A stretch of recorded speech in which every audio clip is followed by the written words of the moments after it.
What's up, guys? Started off this back workout pretty much just with some cable, low rows. This attachment kind of angled it just with a couple fingers, light, grip on the fingers, twisting it a little bit. So you can kind of get more of a squeeze toward your torso, on the torso to your hips. And I would kind of flare out my lats and then pull. Kind of hard to see because I have my jacket on right now, but that's what I would do. Get a really good squeeze, nice contraction, really feel it in your muscles. This is the first exercise we start off with.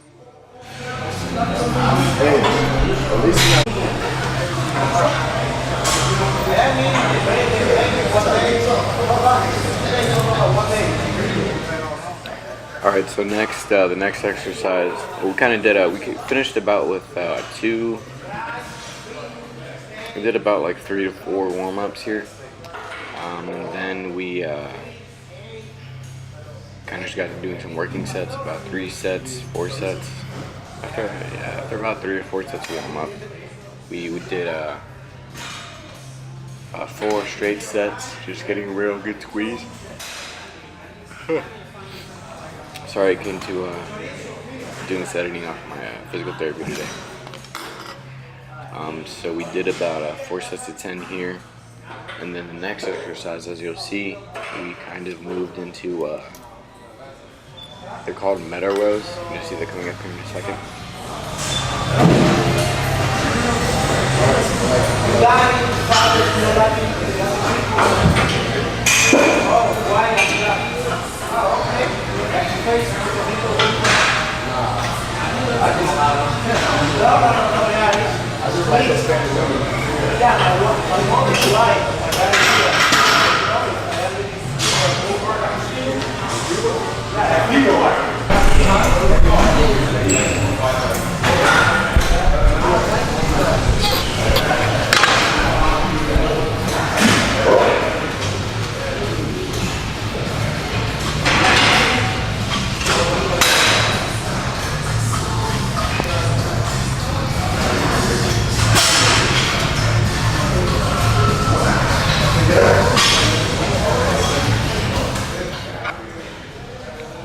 Alright guys, so in this, I thought we were going to the meta rows next, but I forgot we did these.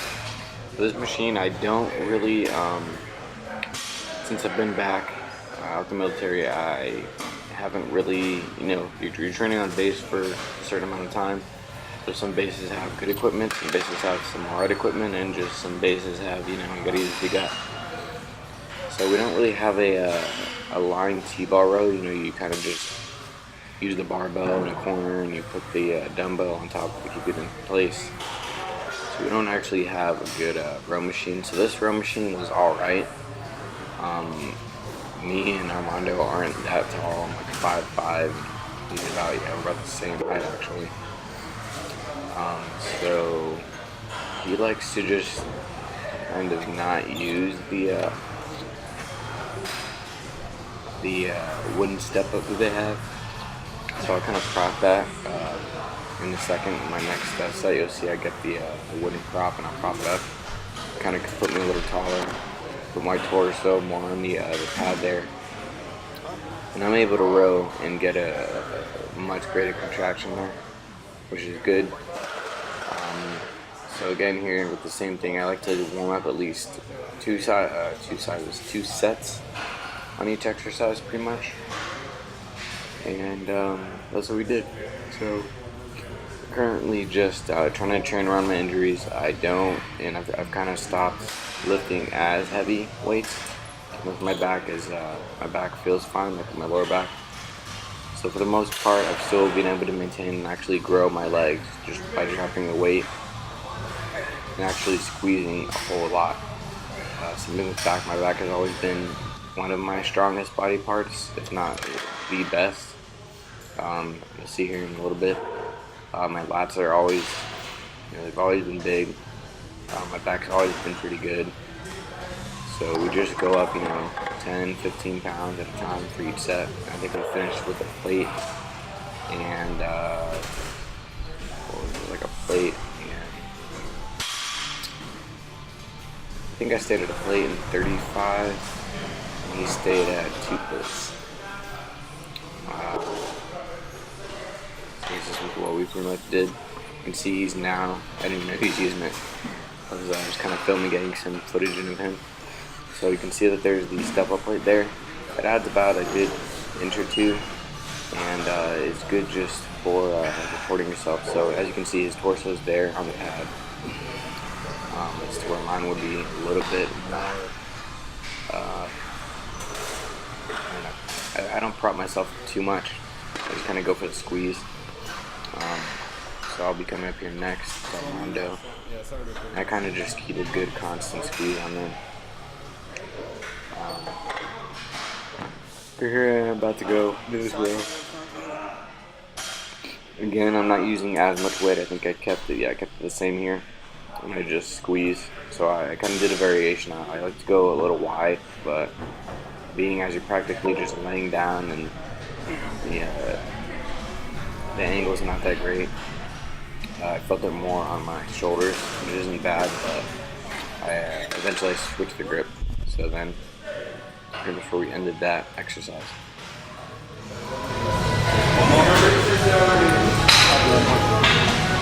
Some rows on this after.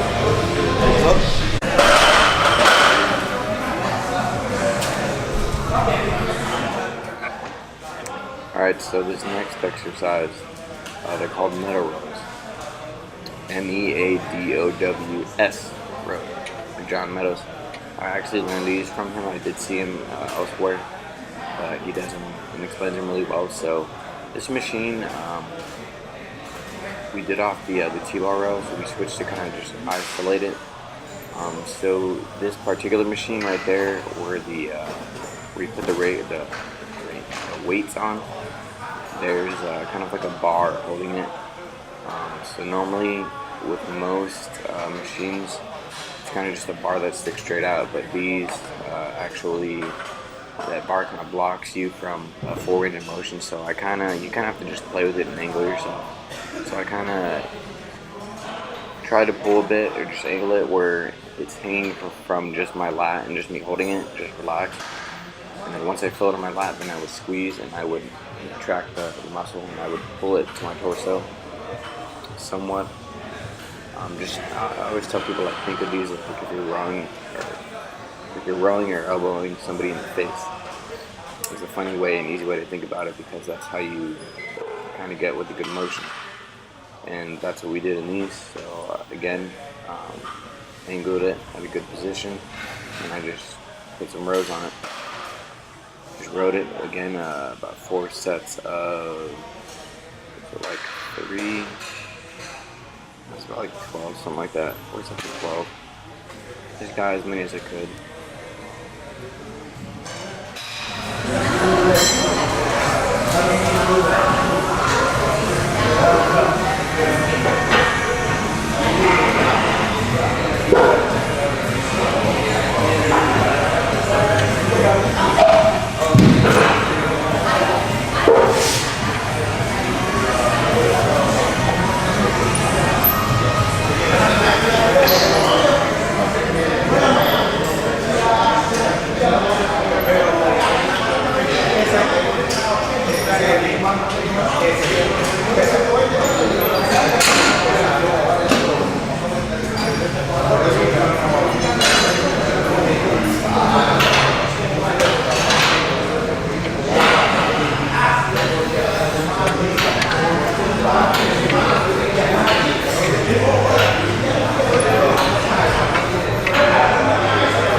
Alrighty, I'm here on this exercise. This is a great machine.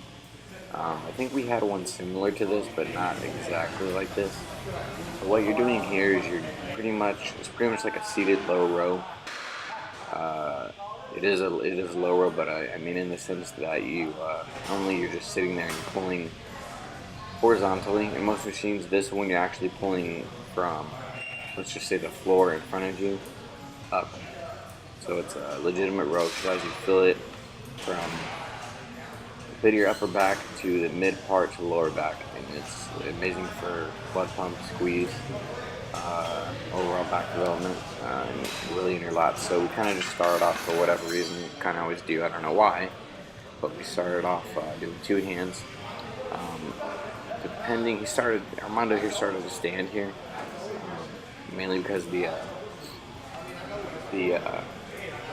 seat angle. So we adjusted it here. So you always want to adjust it to where you're fine. And I kind of just hopped on the seat, excited to do these because I haven't done them in a while. But you'll see here afterwards, two hands always isn't the best. So a lot of the times people don't understand that you can also do these unilateral or a singular. So that's what we did. We actually got a really good contraction off of doing these single, one hands at a time. So you can see he's starting to pull a bit more into his lat. I do the same thing here, but he kind of always fries off the seat a bit, just how he likes to kind of work it.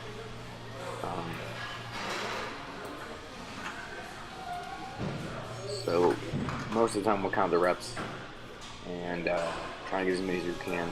If not, then shoot for what you got.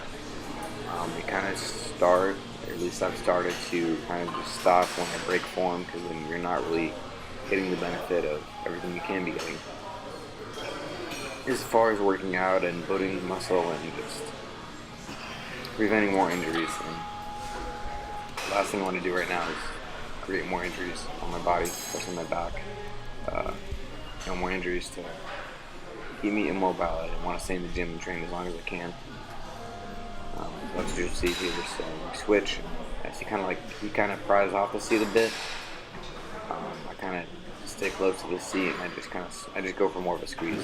So we kind of pull us back a bit more, just for weight, I guess.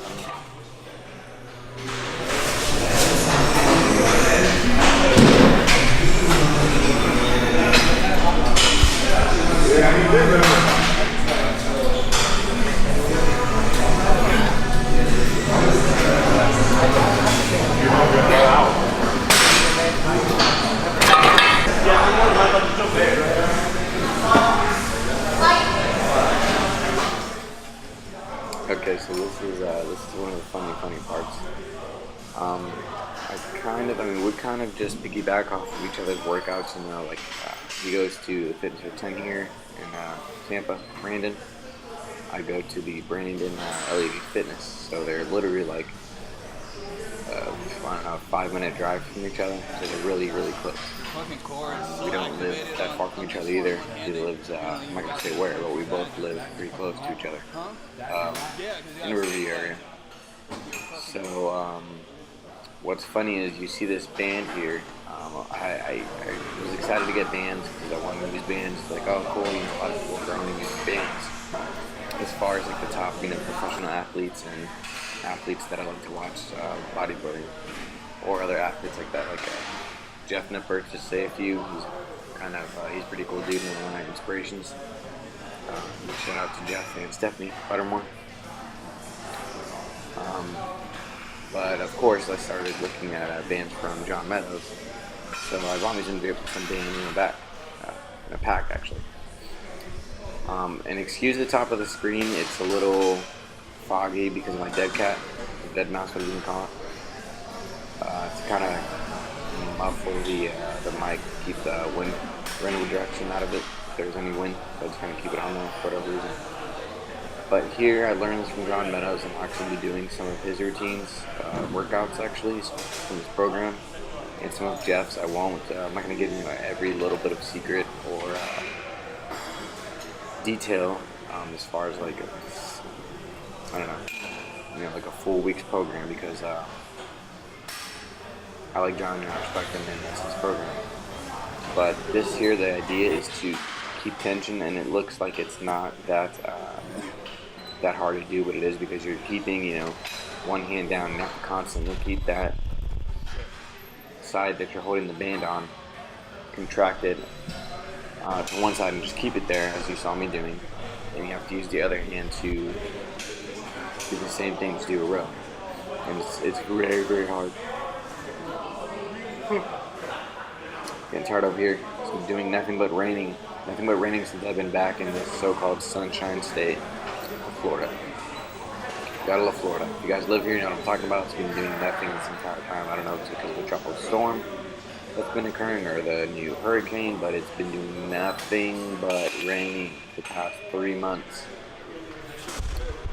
So anyway, aside from that rant, from the single arm pull downs, everything we've been doing, we kind of been going off feel. You know, no one says you have to do strictly 4 sets of 10, 4 sets of 12, like a bunch of bullshit. I've even done as far as 2 to 3 sets, just online leg curls, and that'll be my like one exercise for legs. So it all depends on you and how you actually trick the muscle into rowing and working itself. So anyway, from there, from the single arm, we did lat pull downs. And I was just shaking my head because it's immediately from the first pull, my back is so filled with blood that it's like nothing but lactic acid, and my muscles are just shot. So what I kind of like to do was starting to get a full. I'm starting to do a half range. I've got the exact term for them as far as the workout that they do, but you'll see me afterwards doing. We did 4 sets of like straight pull downs, and then we would go into another 4 sets after that, about 10 reps of partials. So normally you pull from above your head, and you would pull down to your this shelf, or also known as the upper part of your chest. As you can see, he's pulling and holding for a second there at his chest. That's a full range of a lat pull down. So the second part, after we follow up with that to get a good contraction and overall cap on your upper back, they're called partials. There's another name, I'll have to look it up later. But after that, you pull, and instead of pulling all the way to the upper chest portion, you pull right to about your eye level. Yeah, I'm doing this as I do this commentary. I'm kind of picturing and doing this motion, literally just sitting down and pulling.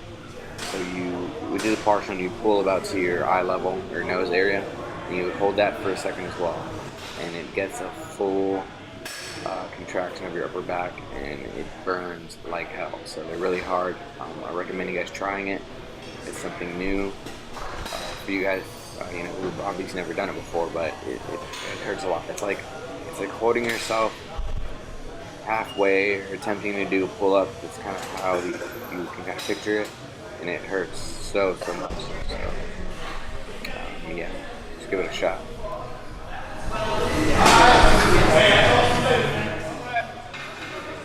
And also, after these, we're going to do some deadlifts. I kind of stopped doing deadlifts because they're somewhat dangerous if you're doing them incorrectly. Partially how I kind of injured my back even further. So that's pretty much the end of the back workout for today. We actually finished off with calves, I believe. Yeah, we did a couple sets of calves, and that was it.